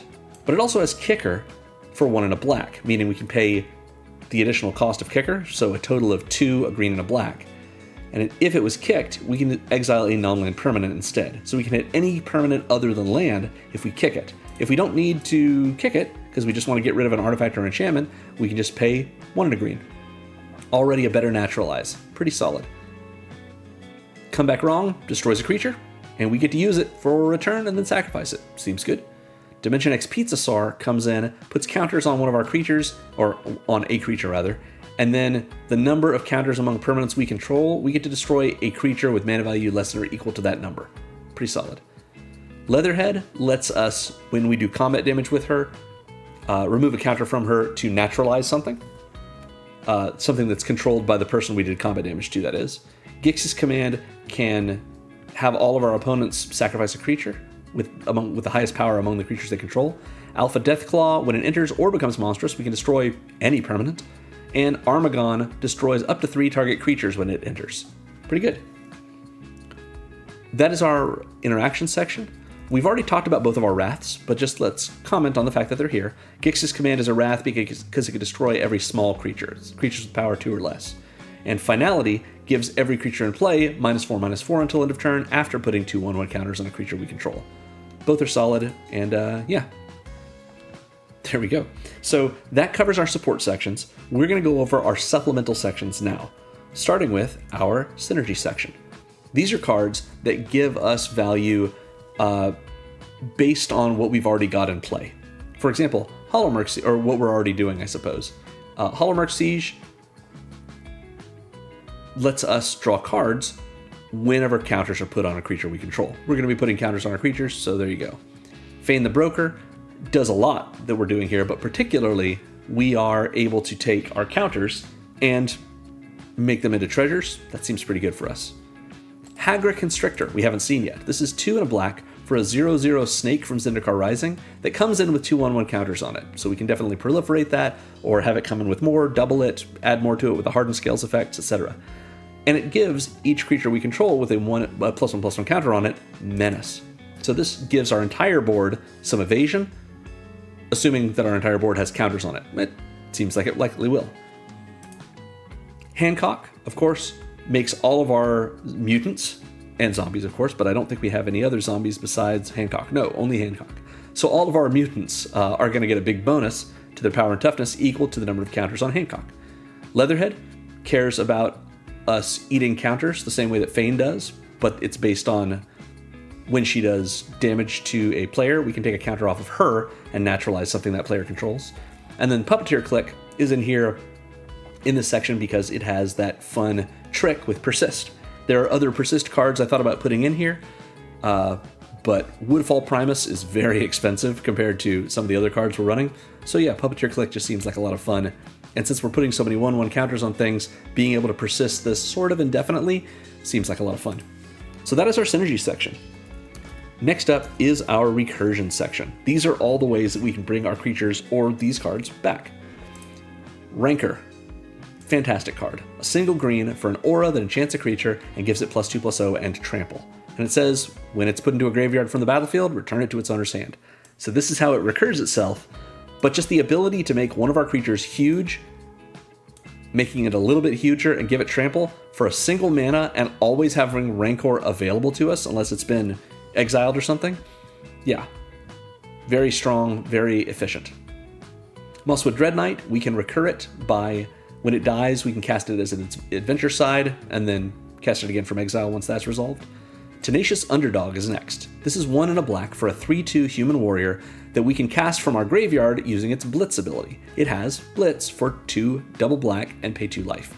Blitz means we can cast it, it enters, and it gains haste, and when it dies we draw a card, and then we sacrifice it at the beginning of the next end step. So all 3 of those are part of Blitz. Haste, draw a card when it dies, sack it at the end step. So the idea here is we pay 1 and a black for a 3/2, kind of similar to our 1 and a green for a 3/2 here. This has trample. The Tenacious Underdog does not have trample. Instead, it has 3 power and 2 toughness. So we go to combat, we put a counter on this. It's now a 4/3 hasty mutant that will draw us a card when it dies. But because we put that counter on it with Jenova, it will also draw us 4 other cards when it dies. So this is just a great way for us to continually slam in for 4 damage every turn for the price of 4 mana and 2 life, but we get a 4/3 attacker that's going to draw us 5 cards when it dies. Pretty great. And it's going to die no matter what during that turn because we have to sacrifice it. Great. Evolution Witness is next. We've already seen Evolution Witness, but it gives us the ability to recur things because it lets us put permanents back from our graveyard into our hand when we put 1/1 counters on the Witness. Victimize and Rise of the Witch King both do a similar thing. They both let us sacrifice a creature, and when we do, we can bring back 2 cards we chose or a permanent card from our graveyard to the battlefield. Vincent Valentine is next. This is, I believe, another Final Fantasy guy. Final Fantasy VII, yeah, there you go. I knew it was Final Fantasy guy, just didn't know it was 7. So yeah, for 2 and a double black, we get a 2/2 Legendary Assassin that says whenever a creature an opponent controls dies, we put a number of 1/1 counters on Vincent equal to that creature's power. So Vincent puts counters on himself and gets bigger whenever we kill our opponent's stuff, or they kill each other, or they sacrifice them themselves. Sweet, just get to keep making Vincent bigger. And we want Vincent to attack because when Vincent attacks, we may transform it into Galleon Beast. Galleon Beast is a 3/2 legendary werewolf beast with trample and lifelink. Lifelink's pretty nice, trample even better, because all of those counters that are on Vincent are still on the beast because it's the same game object, it's just transformed. And when this beast dies, we return it to the battlefield tapped, front face up. It comes back as Vincent. So I mentioned before the rules about double-faced permanents. If we make Vincent into a mutant with Jenova, then when Vincent attacks, we transform it into the Galleon Beast, and it is still a mutant. So it's going to be, with 1 counter on it, let's say, a 4/3 trampling lifelinking mutant that not just will draw us cards thanks to Jenova when it dies, but it will come back as Vincent. Now, when it does that, it has died. It has gone to the graveyard. So it comes back with none of its counters left on it, and it is no longer a mutant because it has changed zones. It is now a new game object. But now that it's back as Vincent, we can just put another counter on it with Jenova on our next turn, and it's a mutant again, and we get to go through all of this all over. Gix's Command, of course, lets us return up to 2 creature cards from our graveyard to our hand. Michelangelo, much like... Have we seen Michelangelo before? Of course we have. Yeah. He returns to our hand when he dies. Almost like Vincent does, but he doesn't have to flip. He's just a big trampler. Sweet. And then Find of Find Finality is return up to 2 creature cards from our graveyard to our hand. Sweet. That is our Recursion section. We have a little bit of Proliferate. We've already seen both of them. Cankerbloom lets us sack it to Proliferate. Trommel lets us pay 1 and tap it to proliferate a number of times equal to the number of non-token creatures we control that entered this turn. Seems good. Good way for us to add more counters to all of our counters, and, you know, if someone else at the table is playing -1/-1 counters, or if they're playing poison and they're getting it on our opponent's things, then we can sure proliferate those too. Our next section is our pump section. Rancor, of course, adds 2 plus trample to whatever creature we've enchanted with it. Hunter's Talent, we can take one of our attacking creatures and give it +1/+0 and trample until end of turn. And Hancock, most of all, gives a power and toughness bonus equal to the number of counters on it to all of our mutants. Pretty good. That's our pump section. We have a protection section as well. 3 more cards that protect us. Origin of Metal Bending can give Indestructible as well as a +1/+1 counter to a creature we control. Agonosaur Rex, when we cycle it, can put 2 1/1 counters on a creature and give that creature trample and Indestructible until end of turn. And we're running the Swifties. Swiftfoot Boots is 2 generic mana for an equipment that equips for 1 and gives the equipped creature hexproof and haste. Haste is pretty sweet in this deck. We get something to come out that's really big, pump it up with counters, swing in with it that same turn, no one expects it. Or we put this on one of our creatures that we want to keep, like our Arwen, or especially like Jenova itself. Keeping Jenova safe with the Swiftfoot Boots is a great use for it, and it only costs 1 to move it to another creature, attack with that creature, and then move it back to Jenova, so that we're able to keep having all the fun we want here, especially since this is not the much more expensive and a little bit of non-Bowie Lightning Greaves. Since Lightning Greaves would not give hexproof, it would give Shroud, meaning we could not target whatever creature we have with Jenova's ability to put counters on it. So yeah, doing the little swap the boots around thing I just mentioned does leave Jenova open, but if they're using the removal spell on Jenova, they're probably also not using it on our big scary creature that we're swinging with. So yeah, we'll just replay our commander. That is our protection section. Next, we have a little bit of token creation, not too much. So I've talked about Feign being able to make us these Inklings when we sack our artifacts. Hauntwood Shrieker doesn't make tokens, but it makes us sort of virtual creatures for the time being. You know, if we look at the top 2 cards of our library and they're both lands, one will go into the graveyard, one will become a creature, and that's sort of like a token creature. It's in the token section because it's serving a similar role to tokens. You get it.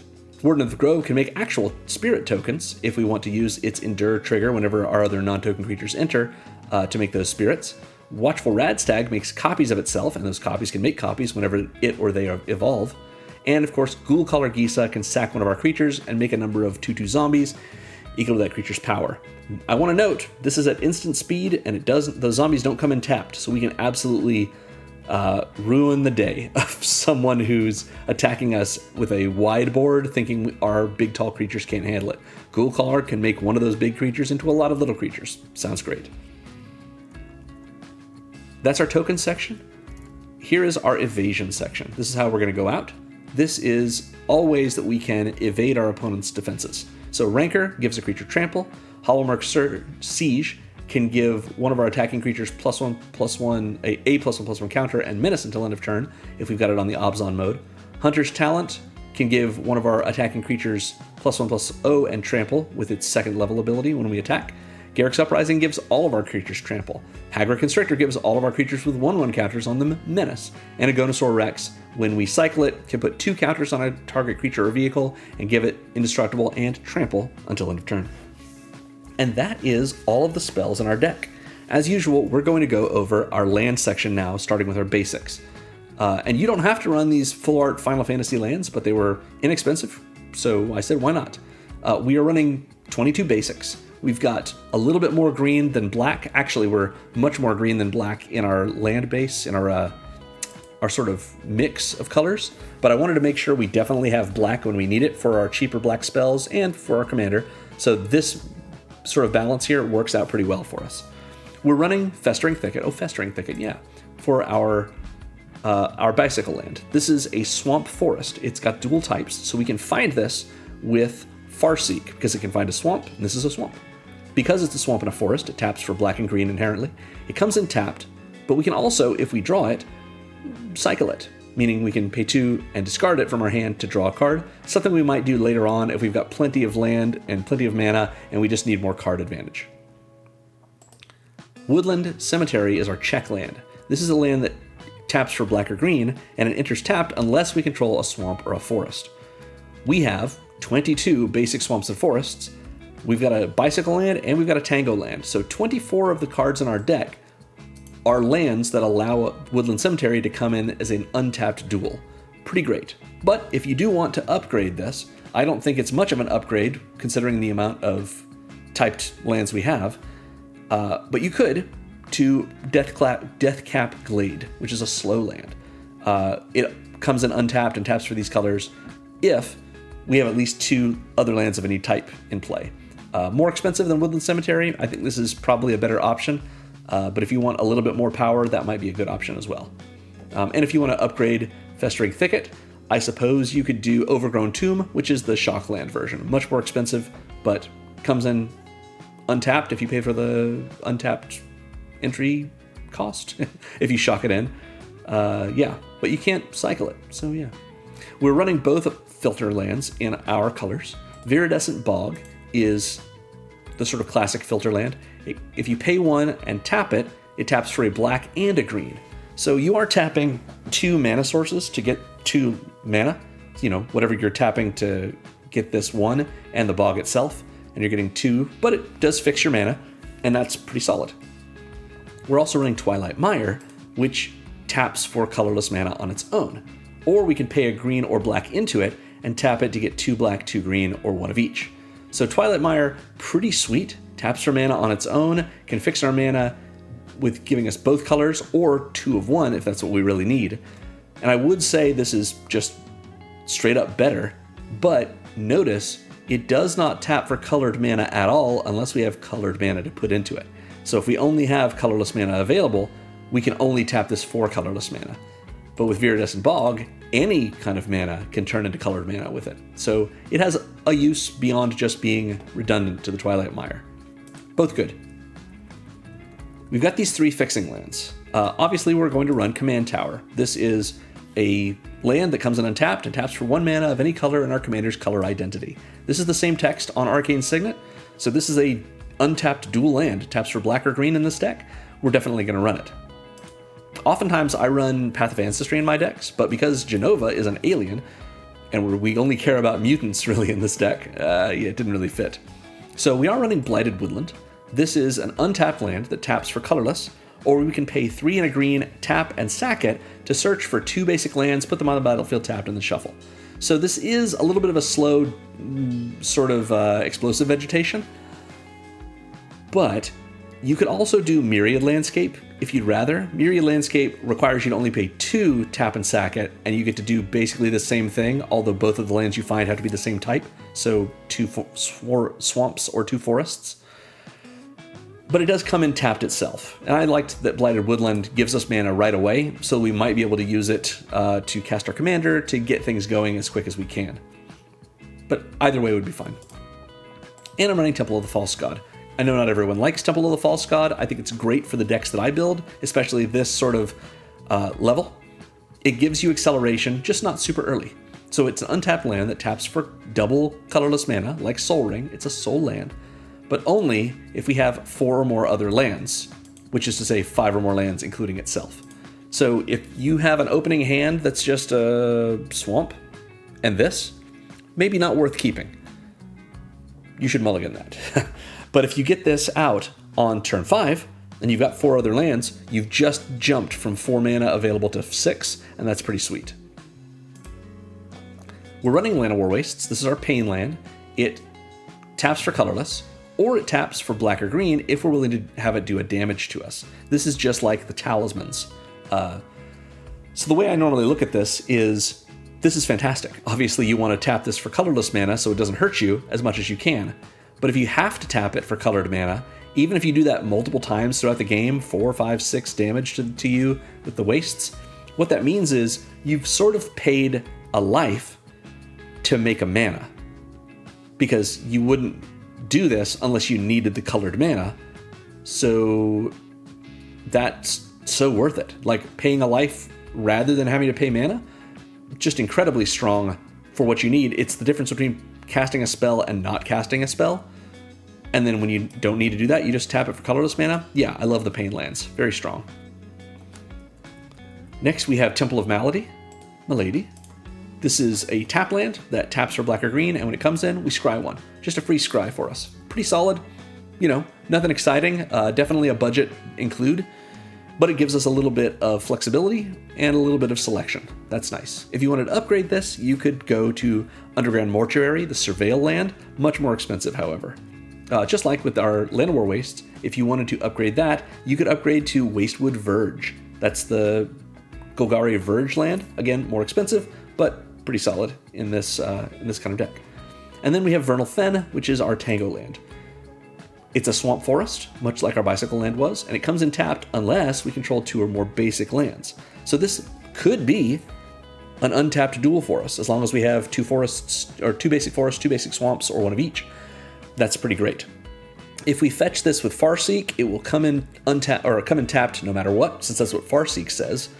But being able to get this in and maybe have it untapped, not terrible. And just like with the Bicycle land, if you want, you could upgrade this to a Shock, and that would be fine. The Overgrown Tomb Shock land would be okay here. Last of all, we have these 6 utility lands. I mentioned before about blowing up people's lands in Commander. For the kind of decks I build, usually frowned upon in the pods that these decks are meant for, but you do have to have an answer sometimes. For the examples I usually give are a Voltron player with a Rogue's Passage, something that makes it so they are getting in and we're not able to defend against them with their big creatures. Or someone who's running a Glacial Chasm, or a Maze of Ith, or something along those lines that makes it so our attacks can't get in. As long as we are being disadvantaged by one of their non-basics in a significant way, or they are getting an advantage from it, then that non-basic is a threat, so we need to deal with it. Especially in the way that Demolition Field does. So this is an untapped land. This can tap for colorless, or we can pay 2, tap and sack it, and destroy a non-basic land that an opponent controls, and that land's controller gets to find a basic and put it on the battlefield untapped. And so do we. So neither player is down a land, which is the big part of this. This is not mana denial, it's just taking away the power of their non-basic problematic land, and we lose our one answer. And that's another piece of this. It's only a single card in our deck that answers things this way.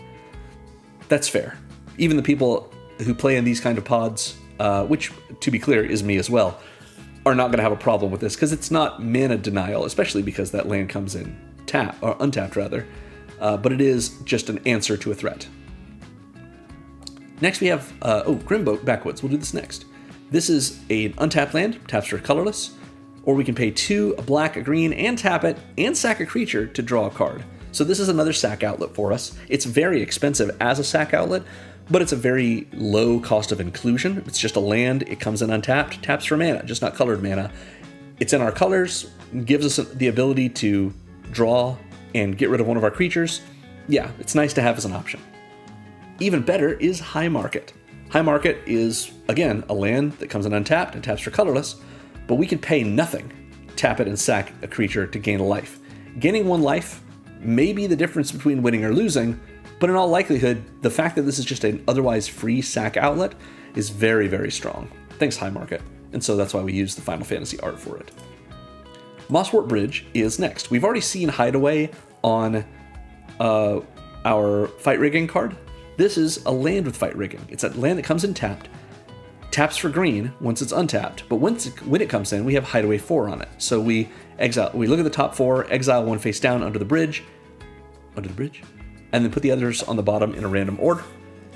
Then, at any time, we have creatures with power 10 or greater, the total power of 10 or greater among creatures we control.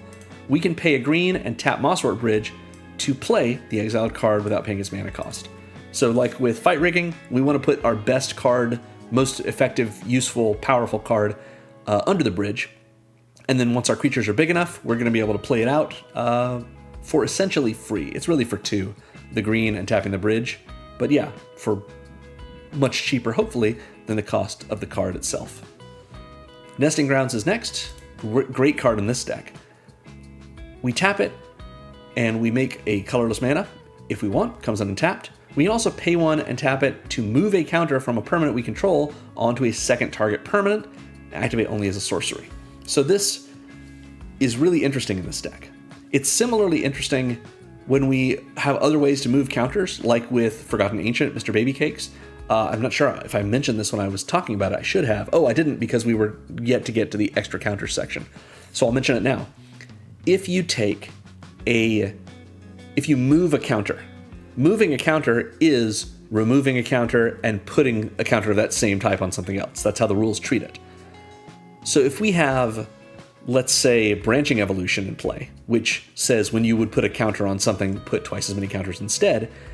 If we move a counter from one of our creatures to another creature, with Branching Evolution in play, we're going to be taking 1 counter off of the first permanent and putting 2 counters on the second permanent. So it looks like we only have 1 counter to move, but it's actually removing and placing. So yeah, the multiplication effects and the extra counters effects, like from our hardened scales effects, that we've talked about, can really help with things like Nesting Grounds and Forgotten Ancient, that sort of deal. It's also true that this says onto a second target permanent, move it from permanents. So if we think that an opponent is going to be board wiping sometime soon, if we really wanted to, we could store a permanent on one of our lands, even Nesting Grounds itself. Activate it, move a counter from one of our creatures onto Nesting Grounds. We have that one Leatherhead that comes in with a hexproof counter. Maybe we want to move that from Leatherhead onto our commander, or onto Nesting Grounds, or one of our basic lands, just to hang on to it so that we can move it again the next turn. These are all options. Finally, I mentioned Rogue's Passage a minute ago. We've got a bunch of big creatures in this deck. We're not trying to win with like Voltron strategies, but one of our creatures comes in and is an 11/10 before we even put any counters on it. Oh, I should mention for Nesting Grounds, if we move the 1/1 counter that Jenova has put on one of our creatures, that does not also move the designation of mutant. Jenova puts a 1/1 counter on one of our creatures, and that creature becomes a mutant. The counter and the mutant are 2 things happening to that card. Moving one doesn't also move the other, just in case you're wondering. So I was saying, Rogue's Passage, great for our big creatures. Comes in untapped, taps for colorless, or we can pay for it, tap it, and a creature can't be blocked this turn. This is great as a way for us to push damage in. It's also good for politics because it doesn't say target creature you control. So we can say to opponent A, look, I know you want to attack opponent B. If you attack with your big commander, I will give that commander unblockable with my Rogue's Passage. And they'll say, great, go ahead and do it. And we'll say, no. If we do it before you declare them as an attacker, you could then go to combat, and your creature can't be blocked even by us. You might attack us with it. And they'll say, that's fair. I wasn't going to betray you. And we're like, yeah. But I'll go to combat. Then opponent A will go to combat, declare that creature. Before blocks, we, being an honorable player, will activate Rogue's Passage, make that commander unblockable, and that's great. And that's all well and good for politicking. But it's also pretty fun to see some, opponent B, let's say, is attacking opponent C, and we're like, wow, opponent C could really die here if they can't block. Yeah, we're going to go ahead and just make opponent B's creature unblockable. We don't even have to do it with opponent B's consent. As long as their creature is targetable by us and by our passage, we can just make their things unblockable, and everyone at the table is surprised. That's a fun moment. But yeah, this is mostly here for us, but we can sure use it in other fun ways. There's a lot of fun to be had here. And that sums it up. Thanks again to Gara Ferrari 51 for requesting this commander, as well as for waiting for me to fit it into my weekly rotation. Thank you for your patience. If you'd like to request a commander deck, or if you are the patient sort, I guess, let me know in the comments.